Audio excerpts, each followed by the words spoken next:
Hello बच्चों, हमने पिछले वाले लेक्चर में प्रकाश का परावर्तन पढ़ लिया था। प्रकाश के परावर्तन से संबंधित परिभाषाएं पढ़ ली थी। गोलीय दर्पण पढ़ लिया था। गोलीय दर्पण से संबंधित परिभाषाएं चल रही थी। हमारी परिभाषा चल रही थी एक मुख्य फोकस,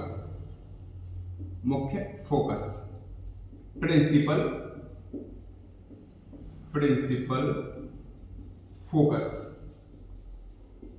बट इससे पहले अगर आपको याद हो तो हम कल एक बात के बारे में बात कर रहे थे कि अगर हमारे पास कोई गोलीय दर्पण जिसके एक बाहरी सिरे पे पेंट कर दिया गया, किस पे?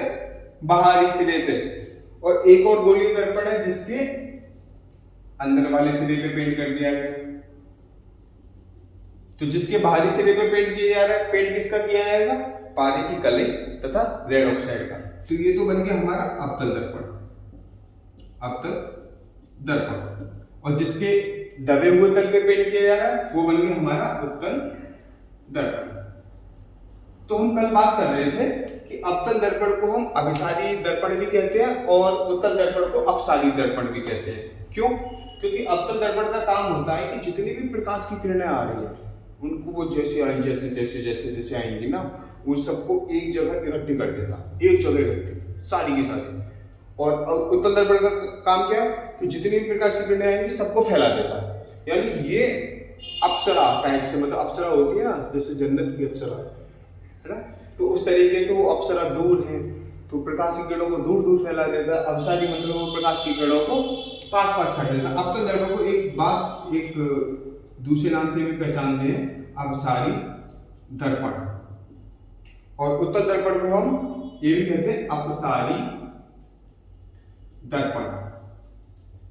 अब ये होता क्यों है कि ऐसा क्या कारण है कि भैया अवतल दर्पण प्रकाश की किरणों को एक जगह इकट्ठा कर रहा है और उत्तल दर्पण प्रकाश की किरणों को एक जगह फैला रहा है? हमने 10th में भी पढ़ा, लेकिन कभी ये क्वेश्चन अपने टीचर से या अपने मन में कभी सोचा ही नहीं कि अवतल दर्पण या उत्तल लेंस, अवतल दर्पण या उत्तल लेंस वाला पार्ट आगे आएगा, ये प्रकाश की किरणों को एक जगह इकट्ठा क्यों कर रहा है?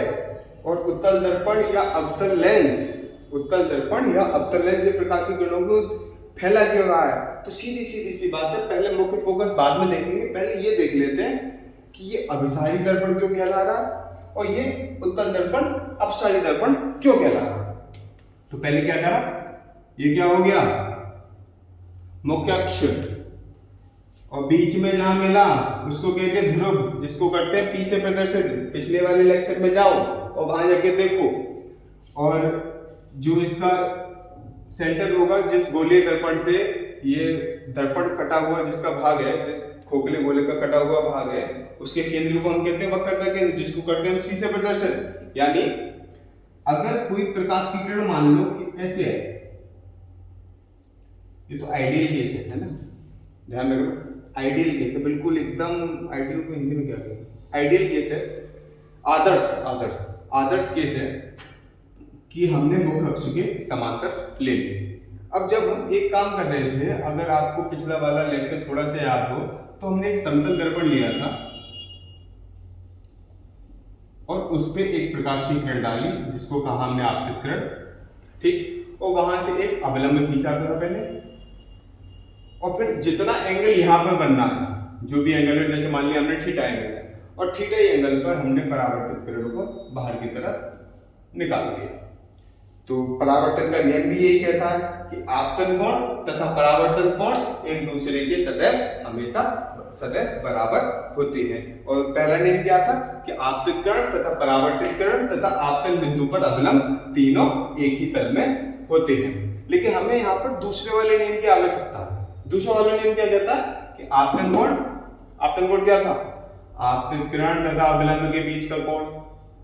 और परावर्तन कोण क्या था? परावर्तित किरण तथा अवलंब के बीच का कोण, कि ये दोनों आपतन कोण तथा परावर्तन कोण एक दूसरे के सदैव बराबर होते हैं।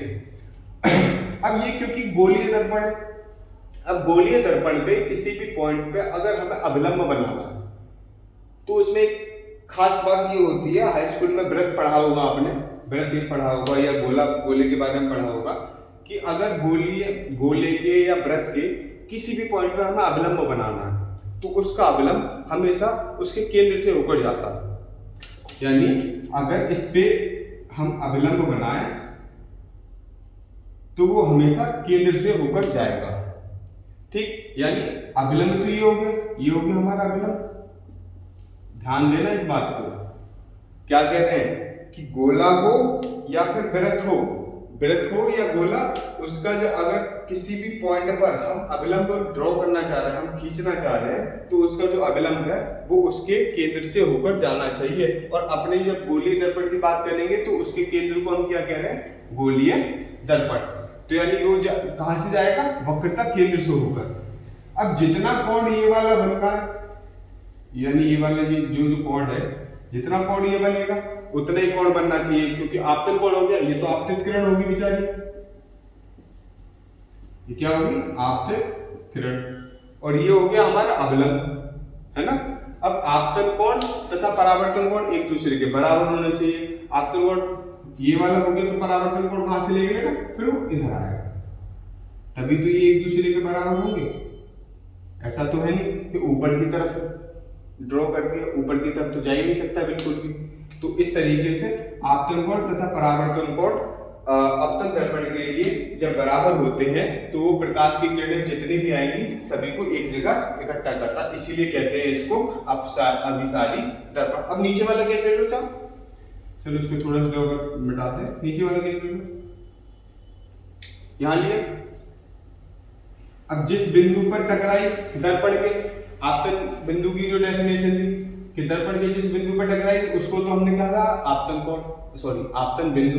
अब आपतन बिंदु पर हमें खींचना अवलंब, और अवलंब की क्या रहेगा, क्योंकि गोलीय दर्पण है तो अवलंब हमेशा इसके वक्रता केंद्र से होकर जाना चाहिए।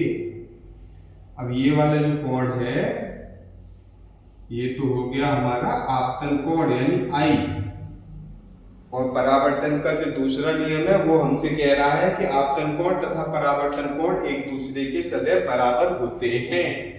अब इसी के बराबर कोई हमें आपतन कोण जो आई है इसके बराबर कोई एंगल या कोई ऐसी रेखा खींचनी है जहां से प्रकाश की किरण और परावर्तन कोण दोनों बराबर हो, आपतन कोण के बराबर।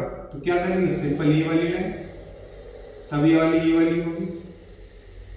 यानी अवतल दर्पण जो है उसके पास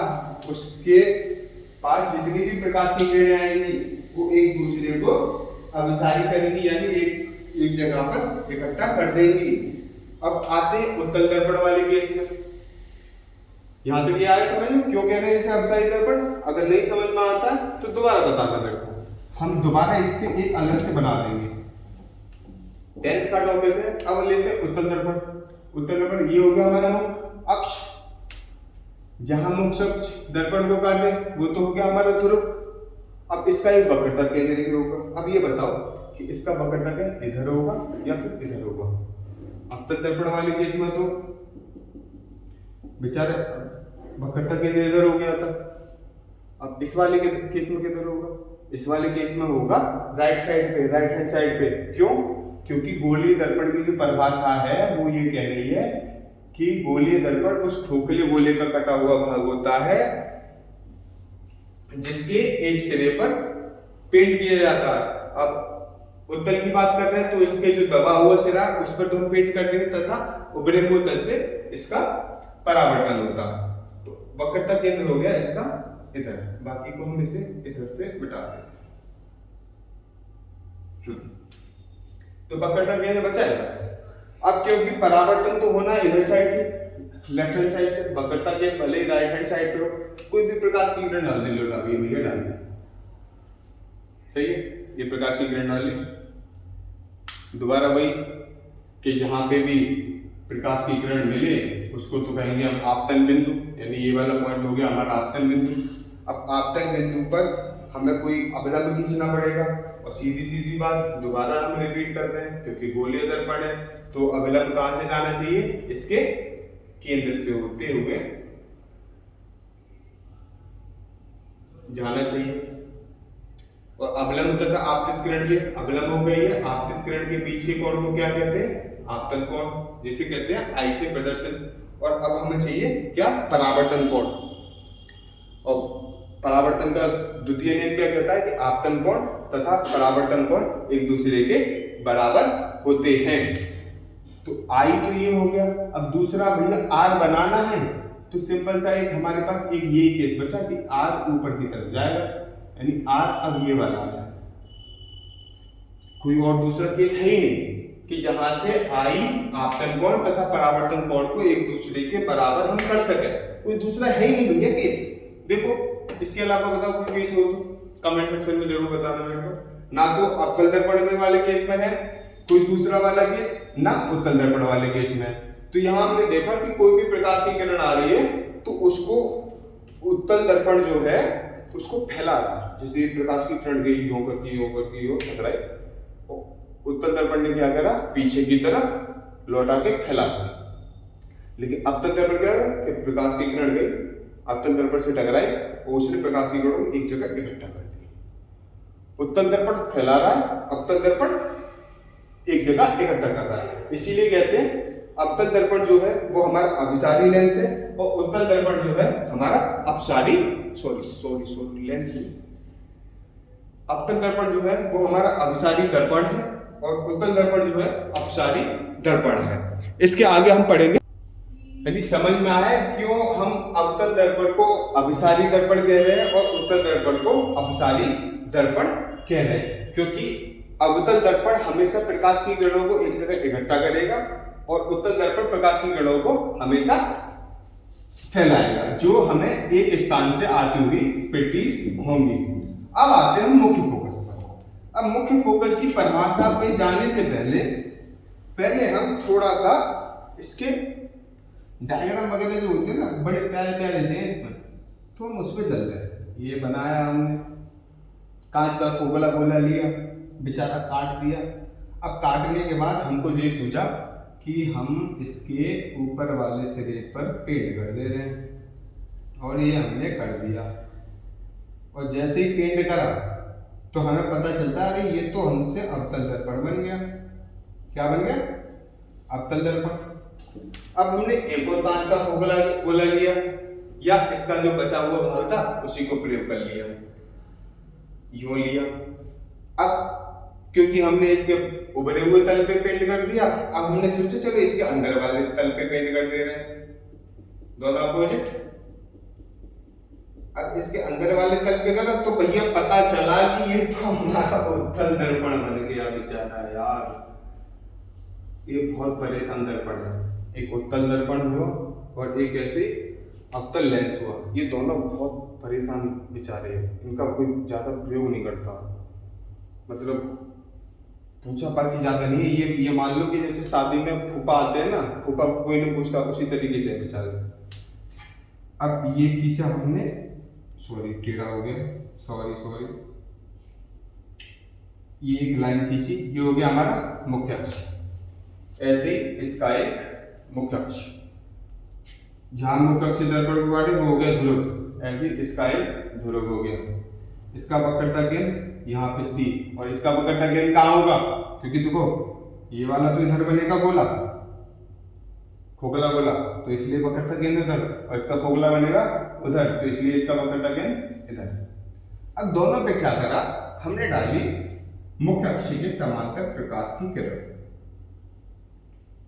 मुख्य अक्ष के समांतर प्रकाश की किरण, मुख्य अक्ष के समांतर मतलब समांतर कहने का मतलब कि मुख्य अक्ष और ये प्रकाश की किरण कभी भी आगे जाने पर एक दूसरे को कट ना करें, एक दूसरे को कभी ना काटे।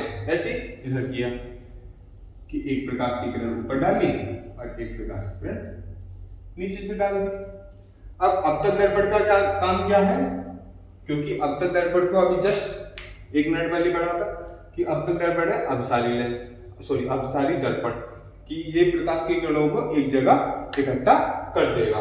तो जैसे ही प्रकाश की किरण जाएगी तो वो कट के एक ही इधर आ गई, सेम ये कट के इधर आ जाएगी और इस बिंदु को बोलेंगे हम फोकस F। यहां क्या होगा उत्तल दर्पण वाले केस में? उत्तल दर्पण क्या करता है कि जो भी प्रकाश की किरण आएगी उसको हमेशा फैला देता है। तो फैलाने का मतलब कि प्रकाश की किरण ऐसे गई ऊपर की तरफ, सेम यहाँ पे है, यहाँ इसको इधर लिख ले रहे हैं, उत्तल दर्पण। तो प्रकाश की किरण ऊपर जाएगी, इधर ये भी फैल जाएगी। अब यहां तो हमारी अवतल दर्पण वाले केस में प्रकाश की किरण डायरेक्ट आके किसी बिंदु पर आकर मिल गई, लेकिन यहां क्या हो रहा है, ये फैली हुई दिखाई दे रही है। ठीक, अब फैली हुई दिखाई दे रही है तो उससे बचने के लिए हमने क्या करा, हम देखते हैं कि कोई मनुष्य हमारे यहाँ बैठा है और एक मनुष्य बैठा बेचारा यहाँ। ठीक, एक मनुष्य इंसान यहाँ और एक इंसान यहाँ, दोनों मिलके देख रहे हैं। तो उनको क्या लगेगा कि जो भी प्रकाश की किरण है ये इधर से ना आकर दर्पण के अंदर से होती हुई, सॉरी थोड़ा हाथ टेढ़े पड़ जाते हैं मेरे, इसलिए डायग्राम थोड़ा सेट से नहीं हो पाता। अगर हम इसे पूरा गोलीय दर्पण को कंपास वगैरह की हेल्प से बनाएं, कि पूरा रेडियस ऑफ कर्वेचर लेके सेंटर ऑफ कर्वेचर वगैरह चूज करें तो एकदम एग्जैक्ट बनता, एकदम एग्जैक्ट। अब यानी हम कह रहे हैं कि ये जो प्रकाश की किरण है उत्तल दर्पण वाले केस में हमें क्या होगा कि अगर कोई व्यक्ति यहाँ से देखे, मनुष्य या एक व्यक्ति यहाँ से देखे, तो उसे ये प्रकाश की किरण एक बिंदु से आती हुई प्रतीत होगी। इस बिंदु को कह दिया हमने फोकस। सॉरी, अलार्म बजा। इस बिंदु को कह दिया हमने फोकस। तो परिभाषा किस तरीके से बनेगी, क्या बनेगी परिभाषा? सबसे पहले क्या करा हमने कि एक तो मुख्य अक्ष खींचा, उसके समांतर डाली प्रकाश की किरण, कि मुख्य अक्ष के समांतर जाने वाली प्रकाश की किरण, मुख्य अक्ष ये वाला मुख्य अक्ष, यहाँ पे ये वाला मुख्य अक्ष, ये दोनों समांतर किरणें इसके, और यहाँ पे ये दोनों समांतर किरणें, कि मुख्य अक्ष के समांतर जाने वाली प्रकाश की किरणें। ठीक है, यहाँ तक। परावर्तन के पश्चात, परावर्तन तो होना जरूरी है, उत्तल दर्पण हो या अवतल दर्पण हो, परावर्तन नहीं होगा तो फिर भैया वो कैसे मिलेंगे, नहीं तो फिर तो सीधी सीधी चली जाएगी। कि मुख्य अक्ष के समांतर जाने वाली प्रकाश की किरणें परावर्तन के पश्चात जिस बिंदु पर मिलती है, जिस बिंदु पर मिलती हैं, अथवा, अब मिलती हुई वाला तो केस आ गया यहाँ तक, अथवा जिस बिंदु से आती हुई प्रतीत होगा। अगर कोई मनुष्य यहाँ से या कोई आईपीस यहाँ से देखे तो उसको क्या लगेगा कि ये प्रकाश की किरण इस बिंदु से आ रही है। ऐसे इसको यहाँ से कोई देखेगा तो इसको लगेगा ये प्रकाश की किरण यहाँ से आ रही है। यानी डेफिनेशन क्या बनी कि मुख्य अक्ष के समांतर आने वाली प्रकाश की किरण दर्पण से परावर्तन के पश्चात जिस बिंदु पर मिलती हैं अथवा उससे आती हुई प्रतीत होती हैं, उस बिंदु को दर्पण का मुख्य फोकस कहते हैं। दोबारा सुनो, मुख्य अक्ष दोनों तरफ, ये उत्तल दर्पण का मुख्य अक्ष, ये अवतल दर्पण का मुख्य अक्ष, कि मुख्य अक्ष के समांतर आने वाली, क्योंकि दर्पण की ओर आ रही है तो दर्पण की ओर आने वाली प्रकाश किरण दर्पण से परावर्तन के पश्चात जिस बिंदु पर वास्तव में मिलती हैं अथवा आती हुई प्रतीत होती हैं, उस बिंदु को दर्पण का मुख्य फोकस कहते हैं। और इसे किससे प्रदर्शित करते हैं? F से प्रदर्शित करते हैं। डेफिनेशन क्या भाई कि मुख्य अक्ष के समांतर आने वाली प्रकाश किरण, ठीक, मुख्य अक्ष के समांतर दोनों। तो वो डायग्राम जरूरी है, डायग्राम होता है ना दिमाग में या थोड़ा बहुत कहीं ना कहीं याद हो तो डेफिनेशन बनाना बहुत ही इजी पड़ जाता है। डायग्राम हो, डेरिवेशंस हो, तो डेफिनेशन तो फिर तो खेल होता है, चुटकियों का खेल।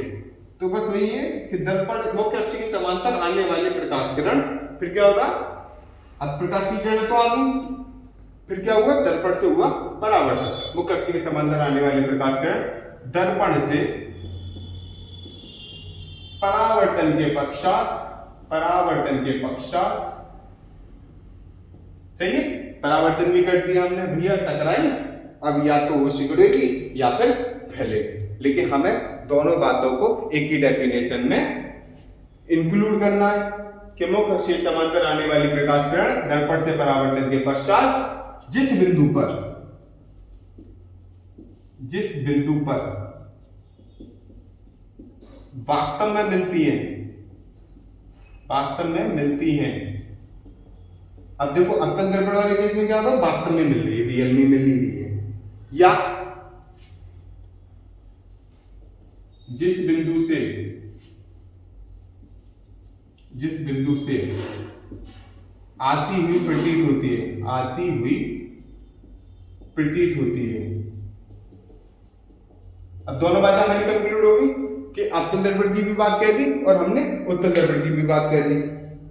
अवतल दर्पण वाले केस में क्या हो रहा है कि मुख्य अक्ष की जो भी समांतर प्रकाश की किरणें आ रही हैं वो दर्पण से परावर्तन के पश्चात एक बिंदु पर इकट्ठी हो रही है। लेकिन उत्तल दर्पण वाले केस में क्या था कि उससे वो फैल रही है। अगर तो कोई भी यहां से या इस पॉइंट से देखेगा तो उसे ये लगेगा इसी एक पर्टिकुलर पॉइंट से ये प्रकाश की किरणें वहां से निकल रही है, जबकि ओरिजिनलिटी क्या है कि मुख्य अक्ष के वो प्रकाश की किरणें समांतर आ रही है, लेकिन लगेगा क्या कि बिंदु F से आ रही है। या जिस बिंदु से आती हुई प्रतीत होती है उसे मुख्य फोकस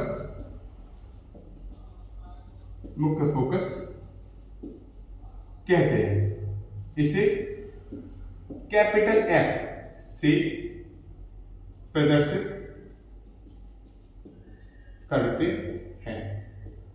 तो देखो जब भी कभी भी एग्जाम में ये डेफिनेशन आए कि मुख्य फोकस किसे कहते हैं समझाइए, तो पहले तो ये परिभाषा लिखनी है, फिर उसके बाद बेचारी ये दो प्यारे प्यारे डायग्राम से बनाने हैं। मेरा हाथ टेढ़ा है तो डायग्राम हो सकता है तो ऊपर नीचे हो गया, लेकिन आपके हाथ सीधे हैं तो एकदम अच्छे से बनाना इनको, ठीक। अब इसके बाद आते हैं नेक्स्ट हेडिंग पे, डायग्राम बना लो बेटा, पॉज करके कर लेना यार। ये थी हमारी छठी डेफिनेशन। फिर आते हैं, ये थी आई थिंक 6 थी, अब आई 7th डेफिनेशन, मुख्य फोकस दूरी। मुख्य फोकस दूरी, मुख्य फोकस दूरी बड़ी आसान है बेचारी, जैसे वक्रता त्रिज्या की बड़ी आसान से वक्रता त्रिज्या की दो परिभाषाएं हैं। जैसे एक तो कहा था कि हमने कि गोलीय दर्पण जिस खोखले गोले का कटा हुआ भाग होता है उसकी त्रिज्या को वक्रता त्रिज्या कहते हैं। और दूसरी डेफिनेशन ये भी हो सकती है कि गोलीय दर्पण के ध्रुव तथा वक्रता केंद्र के बीच की दूरी को वक्रता त्रिज्या कहते हैं। ऐसे मुख्य फोकस दूरी क्या होगी कि गोलीय दर्पण के ध्रुव तथा मुख्य फोकस के बीच की दूरी को मुख्य फोकस दूरी कहते हैं। गोलीय दर्पण के ध्रुव व मुख्य फोकस के बीच की दूरी को क्या कहते हैं, मुख्य फोकस दूरी कहते हैं। इसे अब मुख्य फोकस को हम प्रदर्शित कर रहे थे कैपिटल F से। अच्छा, मुख्य फोकस दूरी की बात आई तो हम उसे प्रदर्शित करेंगे स्मॉल f से। स्मॉल f से प्रदर्शित करते हैं, ठीक है। बताइए, अब आते हैं नेक्स्ट हेडिंग पे, परावर्तन, सॉरी प्रतिबिंब पर।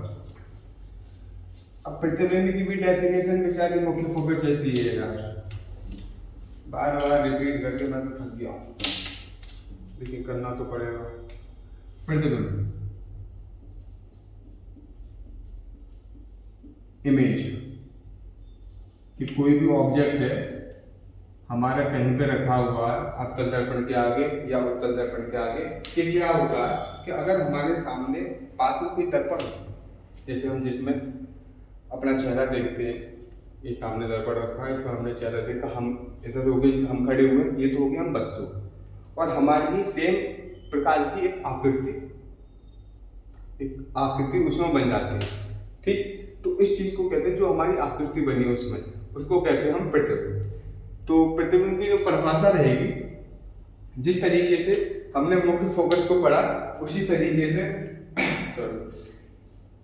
जिस तरीके से मुख्य फोकस को किया कि उसमें तो कहा था हमने कि मुख्य अक्ष के समांतर आने वाली प्रकाश की किरणें दर्पण से परावर्तन के पश्चात जिस बिंदु पर वास्तव में मिलती है अथवा जिससे आती हुई प्रतीत होती है उसको हम कह रहे थे मुख्य फोकस। लेकिन प्रतिबिंब वाले केस में क्या होगा कि किसी वस्तु से, अब ये नहीं बोलेंगे मुख्य अक्ष, अब बोलेंगे किसी वस्तु से चलने वाली प्रकाश किरण दर्पण से परावर्तन के पश्चात जिस बिंदु पर वास्तव में मिलती है अथवा उससे आती हुई प्रतीत होती है उस बिंदु को दर्पण का उस वस्तु का प्रतिबिंब कहते हैं। यानी क्या कहेंगे, वस्तु से, ऐसे कहो किसी वस्तु से, किसी शब्द जोड़ देते ना तो बड़ा एक साइंटिफिक सा हो जाता।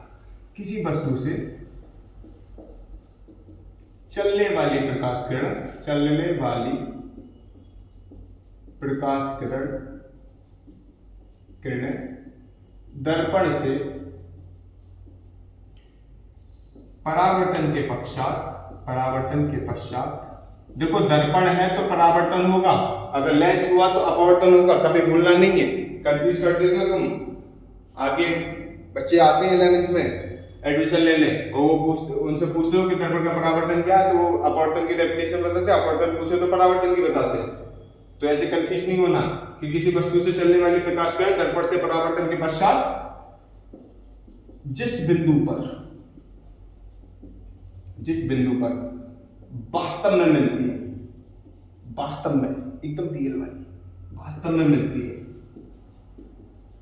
या दो केस आएंगे हमेशा, एक तो वास्तव में लेंगे, एक लगेगा भैया यहां से होती आ रही है कि जिस बिंदु पर वास्तव में मिलती है या जिस बिंदु से आती हुई प्रतीत होती है उस बिंदु को वस्तु का प्रतिबिंब कहते हैं। है ना सेम डेफिनेशन मुख्य फोकस जैसी। अब मुख्य फोकस वाली में क्या कह रहे थे कि मुख्य अक्ष के समांतर चलने वाली प्रकाश की किरणें दर्पण से परावर्तन के पश्चात जिस बिंदु पर वास्तव में मिलती हैं अथवा उससे आती हुई प्रतीत होती हैं उसे हम मुख्य फोकस कह रहे थे। देखिए प्रतिबिंब वाले केस में क्या हुआ, यहाँ बस मुख्य अक्ष के समांतर को हटा के कि किसी वस्तु से चलने वाली प्रकाश की किरणें दर्पण से परावर्तन के पश्चात जिस बिंदु से आती हुई प्रतीत होती हैं अथवा जिस बिंदु पर वास्तव में मिलती है उस बिंदु को वस्तु का प्रतिबिंब कहते हैं और इसे कैपिटल आई से प्रदर्शित करते हैं। ठीक, अब प्रतिबिंब भी है दो प्रकार के, एक होता है बेचारा वास्तविक प्रतिबिंब जो वास्तव में बन रहा हो, एक होता आभासी प्रतिबिंब। अब देखो यहीं से डेफिनेशन से पता चला होगा, एक बात बोल रहे हैं हम कि जिस बिंदु पर वास्तव में मिलती है, तो यहाँ जिस बिंदु पर वास्तव में मिल रही है उसको कह देंगे हम वास्तविक प्रतिबिंब। फिर बोला कि या जिस बिंदु से आती हुई प्रतीत हो, बच्चों को प्रतीत होना मतलब यही तो प्रतीत हो रहा मतलब आभास हो रहा है वहां पे, ऐसा जरूरी नहीं कि ना हो, लेकिन थोड़ा सा हमें लग रहा है कि है। तो ये हो गया प्रतिबिंब, जहां से प्रतीत हो रही है हम आती हुई वो तो हो गया आभासी प्रतिबिंब, और जहां वास्तव में मिल रही है वो हो गया वास्तविक प्रतिबिंब। तो आगे इसी की पहला चेंज करके प्रतिबिंब दो प्रकार के होते हैं। नंबर एक वास्तविक प्रतिबिंब,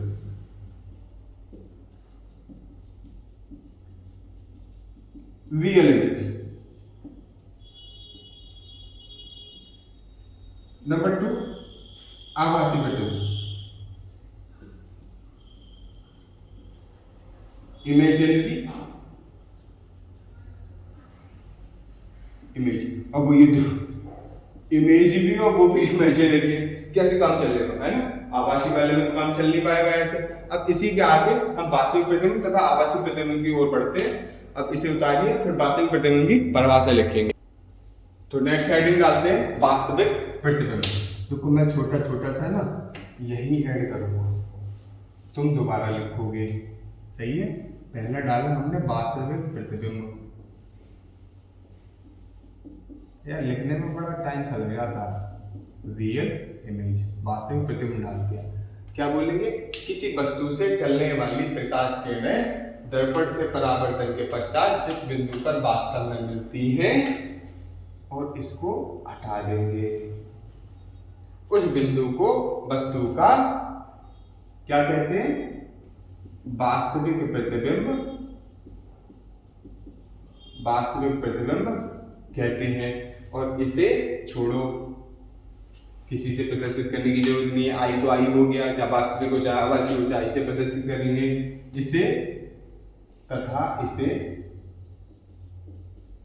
पर्दे पर लिया जा सकता है, लिया जा सकता है। यानी जैसे प्रोजेक्टर होते हैं ना, प्रोजेक्टर पे कोई फिल्म वगैरह दिखाते हैं तो क्या करते हैं, वो फोकस करते हैं, वो सिर्फ इमिट करते हैं रेडिएशंस को, तो जो भी उसकी इमेज बनती है वो रियल इमेज होती है, इसी के कारण वो उस पर पर्दे पर आ जाती है। अब दूसरा क्या है हमारा? आभासी प्रतिबिंब। अब आभासी प्रतिबिंब की क्या परिभाषा रहेगी? कि किसी वस्तु से चलने वाली प्रकाश किरणें दर्पण से परावर्तन के पश्चात जिस बिंदु से आती हुई प्रतीत होती है, अब यहाँ वास्तविक में कहते हैं जिस बिंदु पर वास्तव में मिलती है, आभासी में कहेंगे जिस बिंदु से आती हुई प्रतीत होती है। क्या बोलेंगे? किसी वस्तु से चलने वाली प्रकाश किरणें दर्पण से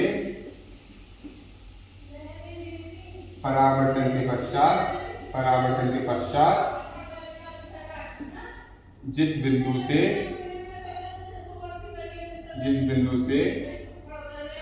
आती हुई प्रतीत होती है, जिस बिंदु से आती हुई प्रतीत होती है, जिस बिंदु से आती हुई प्रतीत होती है, उस बिंदु को वस्तु का आभासी प्रतिबिंब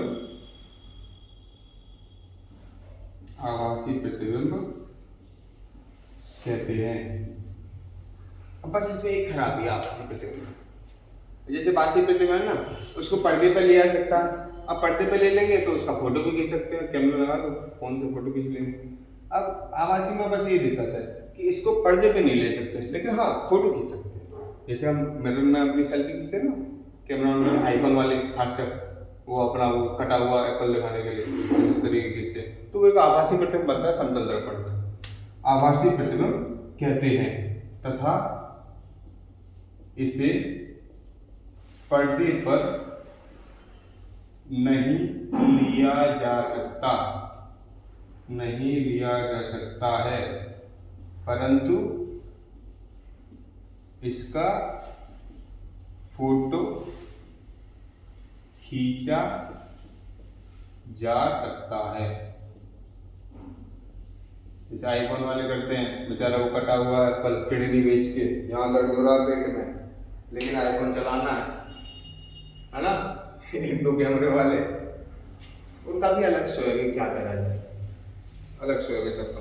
ठीक है, वास्तविक प्रतिबिंब और आभासी प्रतिबिंब क्या हो गया? वास्तविक प्रतिबिंब कि किसी बिंदु से चलने वाली किसी वस्तु से चलने वाली प्रकाश की किरण दर्पण से परावर्तन के पश्चात जिस बिंदु पर वास्तव में मिलती है, उस बिंदु को वस्तु का वास्तविक प्रतिबिंब कहते हैं, तथा इसे पर्दे पर लिया जा सकता है। लेकिन आभासी प्रतिबिंब क्या है? कि किसी वस्तु से चलने वाली प्रकाश की किरणें दर्पण से परावर्तन के पश्चात जिस बिंदु से आती हुई प्रतीत होती है,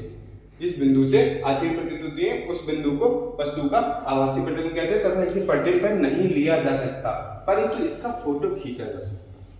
ठीक, इसके आगे चलते हैं। आज का लास्ट टॉपिक छोटा सा चिन्ह परपाटी, साइन कन्वेंशन। जो बड़ा आसान सा है, ज्यादा डिटेल में नहीं लिखेंगे क्योंकि पूछता भी नहीं है, बस जरूरत है हमें इसकी। चिन्ह परिपाटी, साइन कन्वेंशन।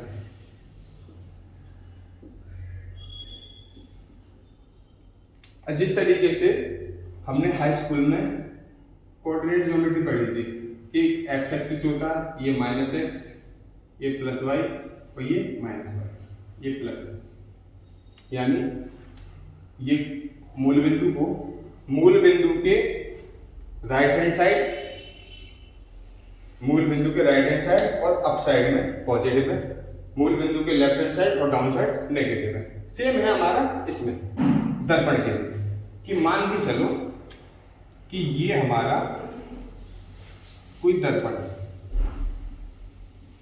कोई भी दर्पण, ठीक, ये हमारा हो गया उसका मुख्य अक्ष। अगर हम राइट साइड पे जाएं तो जो भी दूरी रहेगी, कोई भी दूरी हो वो पॉजिटिव, अगर लेफ्ट साइड पे है तो कोई भी दूरी हो वो नेगेटिव, ठीक। ऐसे अप साइड पे जाएंगे कोई भी दूरी हो तो वो पॉजिटिव, और डाउन साइड पे आएंगे कोई भी दूरी हो वो नेगेटिव। अब लेफ्ट और राइट में तो हमेशा वस्तु की ध्रुव से दूरी तथा प्रतिबिंब की ध्रुव से दूरी होती है, लेकिन ऊपर नीचे क्या होता है, अप एंड डाउन साइड पे या तो वस्तु रखी होती है या फिर उसका प्रतिबिंब बनता है। प्रतिबिंब ज्यादातर केस में उल्टा बनता है, कुछ केसेस में होता है कि सीधा बनता है। कि अगर जैसे हमने कोई वस्तु रखी है, ठीक, मान के चलो ये डायग्राम बना लें छोटा सा, इतना ही, मान के चलो कि हमने ये कोई वस्तु रखी, सही। अब हमें पता करना है कि यहाँ की दर्पण है, हमने दर्पण है तो इसके बीच में एक ध्रुव होगा, ध्रुव से वस्तु की दूरी उसको कह देंगे हम यू, आगे आएगा कल वाले लेक्चर में देखेंगे। और ध्रुव इसका कहीं प्रतिबिंब बन गया यहाँ, और ध्रुव से प्रतिबिंब की दूरी को कह देंगे वी। अब वस्तु जो है वो बिल्कुल अपवर्ड साइड में, तो वस्तु की लंबाई जो लेंगे हम वो लेंगे पॉजिटिव, क्योंकि वो ऊपर की साइड है। प्रतिबिंब क्योंकि नीचे की साइड है तो प्रतिबिंब की लंबाई लेंगे नेगेटिव। अब और तथा ध्रुव तथा वस्तु के बीच की दूरी वो u है, लेकिन ये लेफ्ट साइड में LHS साइड में तो हम उसको लेंगे नेगेटिव। प्रतिबिंब राइट हैंड साइड में बनना तो ध्रुव तथा प्रतिबिंब के बीच की दूरी को लेंगे हम पॉजिटिव। तो अभी जो बस जस्ट डायग्राम बनाना है हमको, बस ये बनाना कि अगर नीचे की कोई चीज है राइट साइड और अप साइड की कोई डिस्टेंस हो या कोई लेंथ हो तो हमें वो पॉजिटिव लेनी है, और डाउन साइड और या लेफ्ट साइड की डिस्टेंस को हमें नेगेटिव लेना। ये साइन कन्वेंशन है कि ऐसा कुछ नहीं कि ये पूरा आइडियल केस हो, ये बस कैलकुलेशंस वगैरह के लिए इजी करने के लिए एक तरीका बनाते हैं ना कि पूरे वर्ल्ड उसी को फॉलो करे। अब जैसे गज होते हैं, फुट होते हैं, पतंग का धागा लेने जाते हैं हम लोग, तो क्या करते हैं वो हाथ से नापते हैं, क्यों करके ये लिया धागा ये इसके पे नापते हैं। अब ये किसी का हाथ छोटा है, किसी का बड़ा है, किसी को धागा कम मिलेगा, किसी को धागा ज़्यादा मिलेगा, तो उस चीज़ से बचने के लिए एक आइडियल केस बनाए जाते हैं कि जो पूरी की पूरी जो साइंटिफिक वर्ल्ड है वो फॉलो करे, कि कहीं भी चले जाए, इंडिया चले जाए, पाकिस्तान चले जाए, यूरोप चले जाए, एशिया वगैरह कहीं भी चले जाए, वो सारे के सारे लोग उसी साइन कन्वेंशन को, सेम प्रॉपर्टी सेम लॉज को फॉलो करें। इसलिए ये सारी चीजें बनाई जाती हैं। और इसमें क्या कहा गया कि अगर राइट हैंड साइड पे और अप साइड में डिस्टेंस या लेंथ है तो उसे हम पॉजिटिव लेंगे, या लेफ्ट हैंड साइड या डाउन साइड में कोई डिस्टेंस है तो हम उसे नेगेटिव लेंगे। ठीक है, इसके आगे काम करेंगे कल।